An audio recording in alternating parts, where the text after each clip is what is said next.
शिवसत्यायुक्तो यति भवति सत्यप्रभवितुम्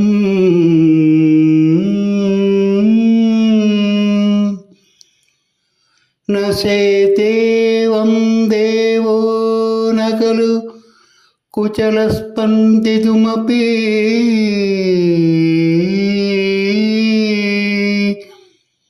अधस्त्वाम् आराध्याम् हरिहरविरिञ्चादिभिरवे प्रणन्तुं स्तोतुं वा कथमकृतपुण्य